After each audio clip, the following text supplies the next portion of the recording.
Assalamualaikum warahmatullahi wabarakatuh. Salam sejahtera bagi kita semua.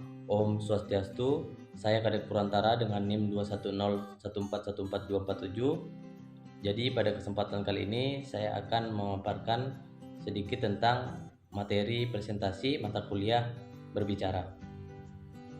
Adapun pokok pembahasan yang akan saya sampaikan pada kesempatan kali ini, yang pertama adalah persiapan yang dilakukan sebelum presentasi, yang kedua langkah-langkah presentasi, dan yang ketiga hal-hal yang harus dihindari saat presentasi.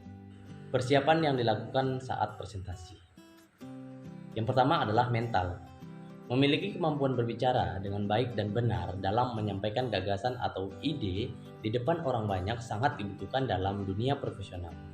Di era modern ini, semua profesi menuntut para pekerjanya untuk berbicara di depan umum. Menyadari arti penting kemampuan berbicara di depan umum saat berbicara, kita harus memiliki mental yang kuat. Saat melakukan presentasi, hal pertama yang harus dipersiapkan yaitu mental. Kenapa?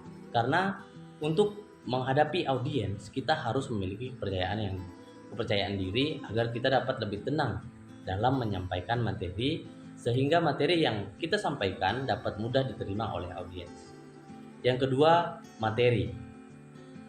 Selain mental, hal terpenting dalam melakukan presentasi adalah menyiapkan dan memahami materi. Mengapa? Materi adalah hal yang akan kita sampaikan sebagai bahan berbicara saat presentasi. Untuk memahami materi, cara yang bisa kita lakukan adalah menumbuhkan niat untuk memahami, kemudian mempelajari lebih fokus materi presentasi dan tandai kalimat-kalimat yang sulit dipahami. Lanjut, kita cari tahu atau search di Google atau media lainnya. Materi yang menarik akan menghasilkan presentasi yang baik. Yang ketiga, menguasai alat peraga. Dalam melakukan presentasi, kita butuh alat peraga untuk memaksimalkan penampilan kita saat presentasi. Seperti ketika kita presentasi menggunakan LCD atau layar proyektor, bayangkan ketika kita presentasi, lalu membutuhkan layar LCD untuk menampilkan materi. Namun kita tidak bisa atau tidak mengetahui cara mengoperasikannya. Jelas hal itu akan memperhambat atau mengganggu jalannya presentasi, sehingga presentasi yang kita lakukan kacau atau gagal. Maka dari itu penting untuk kita mengetahui menggunakan alat peraga sebelum presentasi. Yang keempat, membaca siapa audiens. Mengenal audiens bukan sebatas mengetahui bahwa mereka adalah atasan, dosen ataupun mahasiswa. Namun, mengenal audiens mencakup mengenal nama pribadi, posisi mereka di lingkungannya, dan apa yang mereka butuhkan dalam presentasi kita. Agar kita dapat menentukan teknik atau metode untuk berbicara. Seperti halnya ketika audiens kita adalah mahasiswa, maka kita melakukan presentasi dengan cara semangat dan menggunakan bahasa yang sesuai dengan lingkungan tersebut.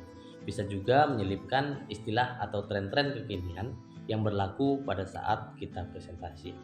Kemudian yang kelima, menguasai panggung dan lingkungan.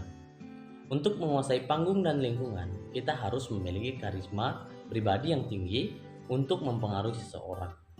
Menguasai panggung berarti kita bisa memusatkan perhatian audiens kepada kita dan fokus mendengarkan apa yang kita katakan. Untuk menjadi berkarisma, kita harus memiliki kecerdasan. Kecerdasan bisa dinilai saat kita menyampaikan informasi, menyairkan suasana, berpenampilan menarik, dan saran-saran yang berkualitas. Langkah-langkah presentasi.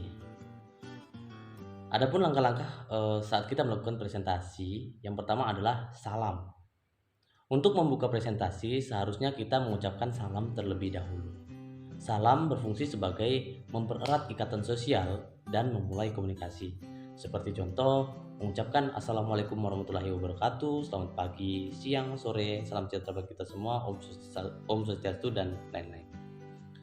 Kemudian yang kedua, mengucapkan syukur kepada Tuhan Yang Maha Esa. Sebagai umat yang beragama dan yakin akan keberadaan Tuhan Yang Maha Esa, kita harus mengucapkan rasa syukur untuk mengakui kebesaran Tuhan. Yang ketiga, memperkenalkan diri. Sebelum menyampaikan materi, hendaknya kita memperkenalkan diri terlebih dahulu agar audiens mengenal siapa yang sedang berbicara di hadapannya. Yang keempat, menjelaskan maksud dan tujuan. Setelah memperkenalkan diri, selanjutnya kita harus memaparkan sedikit mengenai maksud dan tujuan dari presentasi yang akan berlangsung. Contohnya, seperti menyebutkan gambaran dari materi yang dibawanya. Yang kelima adalah isi. Nah, di bagian isi ini membahas tentang pokok materi atau inti dari penyampaian presentasi. Dan yang keenam atau yang terakhir adalah penutup.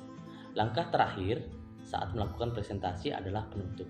Di bagian penutup ini memuat tentang kesimpulan materi yang telah dipresentasikan, ucapan terima kasih, dan ditutup dengan salam. Kemudian hal-hal yang harus dihindari saat presentasi.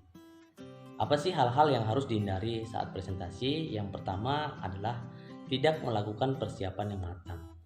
Seperti yang kita ketahui, untuk memperlancar kegiatan presentasi, kita harus memiliki persiapan yang matang untuk memaksimalkan presentasi yang akan kita bawakan.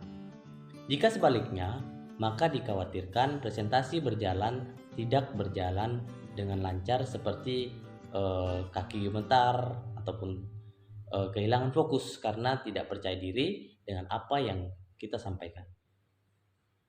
Kemudian yang kedua, komunikasi yang terlalu satu arah. Komunikasi merupakan hubungan suatu individu dengan individu lainnya dengan maksud menyampaikan informasi. Jika komunikasi hanya berjalan satu arah, maka dikhawatirkan audiens dapat merasa presentasi yang disampaikan pemateri terasa membosankan. Yang ketiga, terlalu bertele-tele. Saat melakukan presentasi, diharapkan pemateri tidak terlalu muter-muter dalam menyampaikan materi. Hal itu dapat membuat audiens tidak memahami materi yang disampaikan. Yang keempat, berbicara dengan bersuara berbisik. Usahakan ketika membawakan materi, suara harus keras dan intonasinya jelas agar apa yang ingin kita sampaikan bisa diterima dengan jelas dan benar sampai di telinga audiens. Yang kelima, terlalu banyak membaca. Seperti yang sering kita jumpai, ketika pemateri terlalu banyak membaca, maka audiens tidak fokus dalam mendengarkan atau menerima materi. Hal itu juga membuat kita seakan-akan tidak memahami dan menguasai materi yang kita sampaikan. Demikian pemaparan materi dari saya. Saya ucapkan terima kasih. Saya tutup dengan ucapan wassalamualaikum warahmatullahi wabarakatuh. Salam sejahtera bagi kita semua. Om Santi Santi Santi Om.